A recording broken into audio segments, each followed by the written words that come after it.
സുഹൃത്തുക്കളെ, നിങ്ങളിൽ എത്ര പേർക്കറിയാം മലയാളവും കന്നഡയും സഹോദര ഭാഷകളാണ്. കന്നഡയിലെ പകുതിയിലധികം വാക്കുകൾ നമ്മുടെ മലയാളത്തിന് സമാനമാണ്. ഉദാഹരണത്തിന്, നമ്മൾ കണ്ണ് എന്ന് പറയുമ്പോൾ അവർ കണ്ണു എന്ന് പറയുന്നു. നമ്മൾ അണ്ണൻ എന്ന് വിളിക്കുമ്പോൾ അവർ അണ്ണ എന്ന് വിളിക്കുന്നു.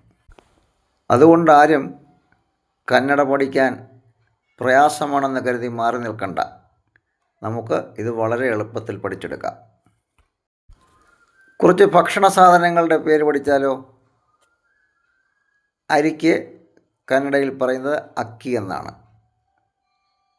ബെല്ലം അഥവാ ശർക്കരയ്ക്ക് ബെല്ല എന്നാണ് പറയുന്നത്. പാലിന് ഹാലു എന്നാണ് പറയുന്നത്. മോരിന് മജ്ജിഗ എന്നാണ് പറയുന്നത്.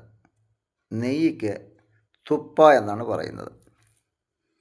അങ്ങനെയാണെങ്കിൽ തൈരിന് എന്ത് പറയും? നിങ്ങളുടെ ഉത്തരം കമൻറ്റ് ചെയ്യൂ. നമ്മൾ ഇത് കഴിഞ്ഞ ഒരു വീഡിയോയിൽ തൈര് എന്താണെന്ന് പറഞ്ഞിട്ടുണ്ട്.